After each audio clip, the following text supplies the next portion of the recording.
తెలంగాణ రచయితల వేదిక కామారెడ్డి జిల్లా శాఖ ఆధ్వర్యంలో జిల్లా 2వ మహాసభలను కరక్ష్ విఏడి కళాశాలలో నిర్వహించడం జరిగింది. ఈ కార్యక్రమానికి జిల్లా తెరవే అధ్యక్షులు సిరిసిల్ల గపూర్ శిక్షక్ అధ్యక్షతన జరిగిన ఈ సభలను ముఖ్య అతిథిగా అద్వై కళా వ్యవస్థాపకులు ఆచార్య జయధీర్ తిరుమలరావు, అరుణోదయ సాంస్కృతిక సమాఖ్య విమలక్క, తెలంగాణ రచయితల వేదిక రాష్ట్ర అధ్యక్షులు కొమ్డి మల్లారెడ్డి అతిథులుగా హాజరై ప్రసంగించడం జరిగింది. కళాశాల ప్రిన్సిపల్ డాక్టర్ ఎస్కే రషీద్ గారికి, దీనికి విచ్చేసినటువంటి అన్నలకు, అక్కలకు, మీడియా మిత్రులకు అందరికీ పేరు పేరున విప్లవ అభినందనలు.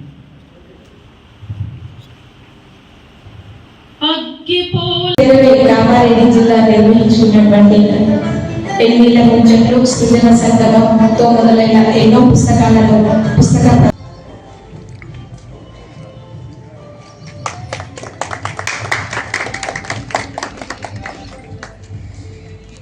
తెలంగాణ రచయితల వేదికలో నవ్వు కళాకారులు రాసినటువంటి పుస్తకాలను ఇప్పుడు మనం చూస్తున్నాము. ఎన్నో రకాల ప్రక్రియలలో వారు రాసినటువంటి పుస్తకాల ప్రదర్శన ఇక్కడ కొనసాగుతోంది. మన కార్యక్రమ ముఖ్య అతిథి, విశిష్ట అతిథులు అందరూ కూడా పుస్తకాలను తిలకిస్తున్నారు. భావాలను అక్షరబద్ధం చేయడం, కానీ అందరూ నిద్రిస్తున్న వేళ తాను మాత్రం ఒక సామాన్యుడి ఆవేదనకు అక్షర రూపం ఇస్తాడు, అక్షర తాండవం చేస్తాడు. సరిగ్గా రచయితల వేదిక ఆధ్వర్యంలో మనం ఎన్నెన్నో కార్యక్రమాలను నిర్వహించుకుంటూ ముందుకెళ్తున్నాం. ముఖ్యంగా యువకులను ప్రోత్సహించడానికి ఇక్కడ ఎన్నిల ముచ్చట్లైన కార్యక్రమాన్ని కూడా నిర్వహించుకొని దాని ద్వారా ముందుకెళ్తున్నాం. ఆ దిశలోనే మరి కళల యొక్క బాధ్యతలను మరొకసారి స్మరించుకుంటూ మన భాష, సంస్కృతి, తెలంగాణ సంస్కృతి ఇవన్నింటినీ కాపాడుకుంటూ కళలు చేయాల్సినటువంటి కర్తవ్యం ఏమిటో తెలుసుకొని మరి ఒక దిక్సూచిగా, ఒక స్ఫూర్తితోటి మరింత చైతన్యవంతమై ముందుకెళ్లాల్సినటువంటి బాధ్యత ఈ సందర్భంగా ఉందని తెలియజేసుకుంటూ, అతిథులు, ముఖ్య అతిథులు అందరూ విచ్చేసినారు కాబట్టి వారందరూ కూడా వారి మాటలన్నీ కూడా అందరూ కూడా మాకు ప్రేరణగా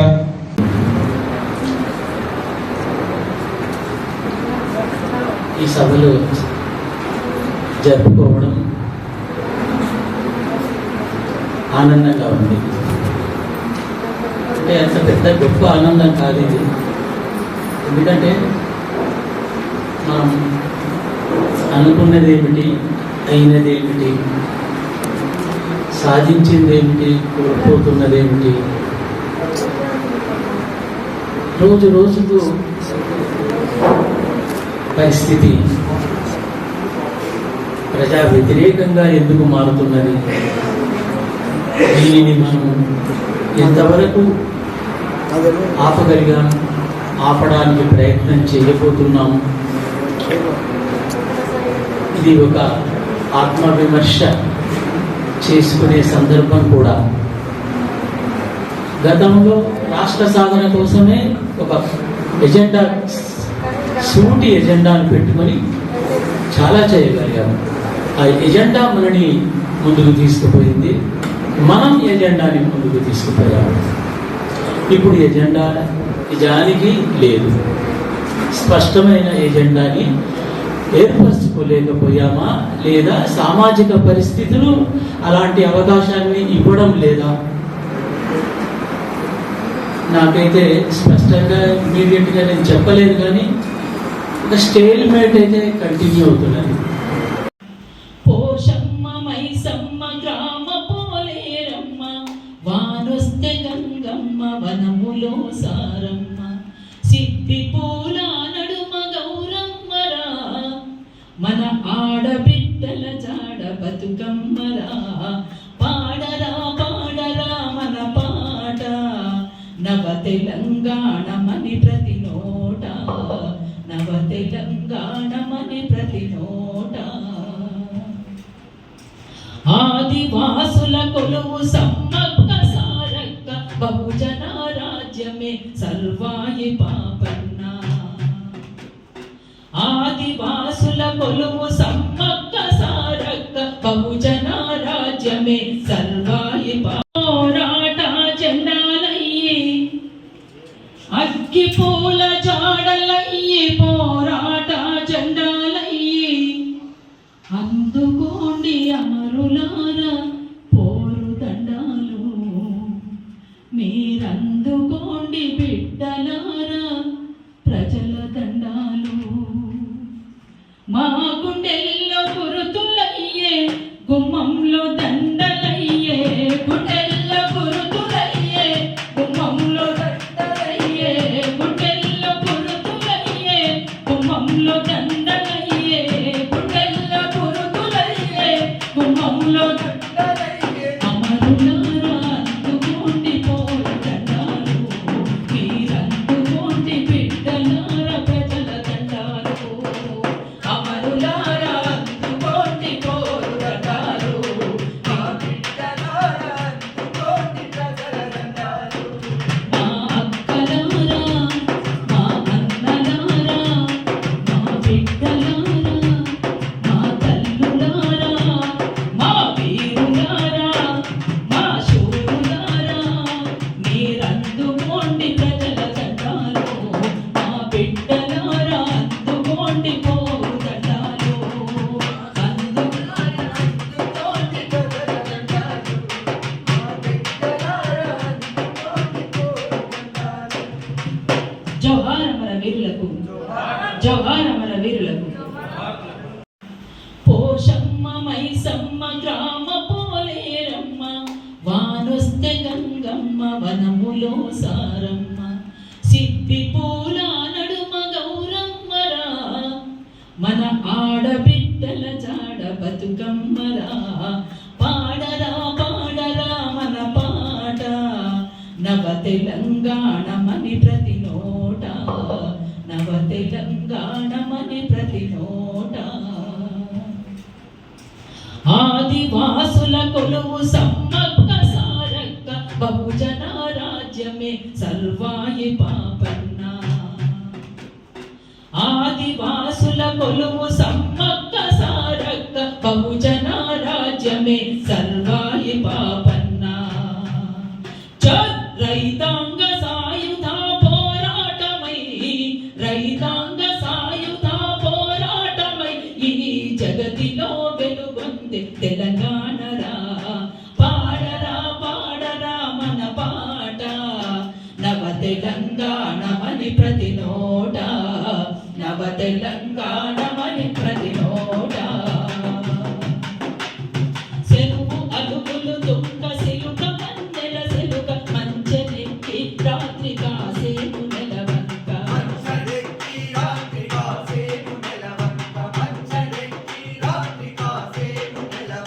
జొన్న పిసికిలు తల్లి పాలోలెరా జొన్న పిసికిలు తల్లి పాలోలెరా పాల పిట్ట వాలి తింటుందిరా పాడరా పాడరా మన పాట నవ తెలంగాణమని ప్రతి నోట నవ తెలంగాణమని ప్రతి నోట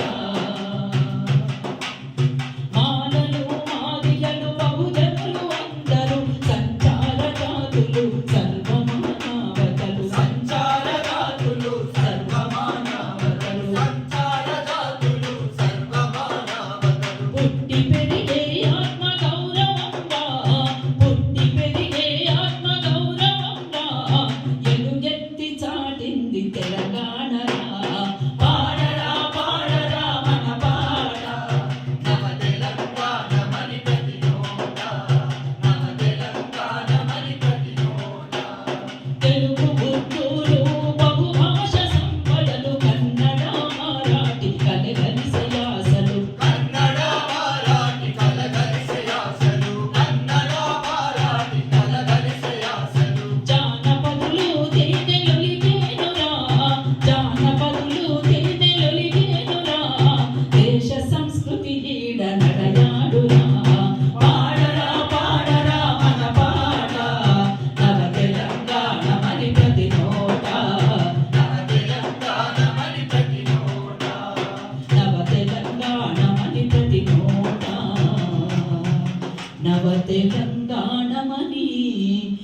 ఎవరి నోట. అట్లా పేరుతో 13-14 సంవత్సరాల పిల్లలు వాళ్ళంతా కూడా నిర్వీర్యమైపోయి అసలు యువతరం లేకుండా పోయేటువంటి ప్రమాదం ఒకటి మన ముందున్నది. ఇప్పుడే ఇక్కడికి మిత్రులు ఎవరో మాట్లాడుతున్నప్పుడు అన్నారు, ఇక్కడికి యువకులు చాలా మంది వచ్చిందని చెప్పేసి. చాలా సంతోషం కూడా. ఆ యువతరం అంతా కూడా దీన్ని అందిపుచ్చుకొని ముందుకు సాగాల్సినటువంటి అవసరం ఉన్నది. అట్లా ఇప్పుడు జైళ్ళల్లో, కరీంనగర్ జైల్లో ఇక్కడికి వచ్చినటువంటి పోకల సాయి, ఆయన యువ రచయిత. ఇక్కడ ఉన్నటువంటి రాకేష్ యువ రచయిత, సురేష్ యువ రచయిత, ఇక్కడ అరుంధతి, మొన్న సావనేరికి, అరుణోదయం సావనేరికి వీళ్ళంతా కూడా వ్యాసాలు రాసిండ్రు. చిన్న చిన్న కవితలు రాస్తున్నారు ఇప్పుడిప్పుడే. వీళ్ళంతా కూడా ఎదుగుతున్నటువంటి కవులుగా కూడా ఉన్నారు. కనుకనే వాళ్ళను ఇవాళ తెరవే ఈ మహాసభలకు తీసుకురావడం జరిగింది. మీరు తెలుసుకోవాలి, ఇంతమంది రచయితలు ఉంటారు ఇక్కడ, మీరు ఇంకా తెలుసుకోవాల్సింది, రాయాల్సింది చాలా ఉంది. ముందుకు ఇంకా మీరు ముందుకు సాగాల్సినటువంటి వాళ్ళు కనుక ఇక్కడికి రావాలి అని చెప్పేసి ఆ టీం అంతా తీసుకొని ఇక్కడికి రావడం జరిగింది. అందుకనే పోగల సాయి కుమార్ జైల్లో ఉన్నప్పుడు, పోయిన సంవత్సరం జైలుకు పోయినప్పుడు, అందులో జైల్లో ఉన్నటువంటి వాళ్ళు ఎవరో తెలుసా? వాస్తవంగా ఉద్యమాల తీవ్రత ఉన్నప్పుడు, ఉద్యమాల ప్రభావం ఉన్నప్పుడు, ఉద్యమకారులతోటి జైలు నిండుతాయి. కానీ ఇప్పుడు ఉన్నటువంటి జైళ్ళన్నీ కూడా ఎవరితో నిండింది తెలుసా? పోక్సో కేసులతోటి, గంజాయి కేసులతోటి, చిన్న చిన్న పిల్లలుగా ఉన్నటువంటి వాళ్ళంతా కూడా జైళ్ళల్లో ఉన్నారు. అంటే ఎటువైపు పోతుంది వాళ్ళ తెలంగాణ సమాజం, దేనికోసం, ఎట్లా అనేటువంటిది కూడా మనమంతా కూడా ఆలోచించాల్సినటువంటి అవసరం ఉంది. మీ గళాలకు మరింత పదులు పెడితే మా గళాలకు మరింత పదులు పెట్టడానికి మేము సిద్ధంగా ఉన్నాము. మేము అందరం కలిసి ముందుకు సాగుతామని. అట్లనే తెరవేకు 25 ఏళ్ళు రాబోతున్నాయి, అరుణోదయకు 50 ఏళ్ళు. మొన్ననే 50 ఏళ్ళ సభలు కూడా జరిపాం. అన్న కూడా మీరందరూ కూడా వచ్చిండ్రు, మీరందరూ కూడా వ్యాసాలు రాసిచ్చిండ్రు. ఆ సావనీరు కూడా ముందుకు రాబోతుంది. అది 600 పేజీలు వచ్చింది సావనీరు. అది ఇక్కడి వాస్తవంగా పుస్తకం తీసి పట్టుకున్నా మీకు చూపించడానికి హడావుడిలో మర్చిపోయి వచ్చిన, మన్నించండి. దాన్ని మీ అందరికీ కూడా అందచేయాలని మేము అనుకున్నాము. ఒక బలమైన సాంస్కృతికోద్యమాన్ని ముందుకు తీసుకుపోవడానికి ఒక గ్రంథంలాగా కూడా ఉపయోగపడేటువంటి దానిగా ఆ సావనీర్ని అందరికీ తెలంగాణ ముందుకి, ఇవాళ ఈ సమాజం ముందుకి మేము అరుణోదయగా తీసుకురాబోతున్నాం. అరుణోదయం 50 ఏళ్ళు అనేటువంటి దాన్ని, ఆ సావనీర్ని తీసుకురావడానికి ఇక్కడ ఉన్నటువంటి తిరుమల సార్, ఇక్కడ ఉన్నటువంటి నాగభూషణం అన్న, ఇంకా చాలా మంది మిత్రులు కూడా రాసిచ్చినటువంటి వ్యాసాలతో కూడుకున్నటువంటి కొంతమంది అనుభవాలను కూడా అందులో పొందుపరచడం అనేటువంటిది జరిగింది. దానివల్ల 750 రూపాయలు. కానీ ఇవాళ అది బయటికి రాలేక ప్రెస్లోనే ఉండిపోయింది. దానికి దాదాపు 4 లక్షలు ఖర్చు వస్తుంది. కాబట్టి దాన్ని ముందుగా ఆర్డర్ చేసుకున్నటువంటి వాళ్లకు 500 రూపాయలకు మేము అందజేయాలని నిర్ణయించాం. కాబట్టి మీరంతా కూడా దాన్ని తీసుకో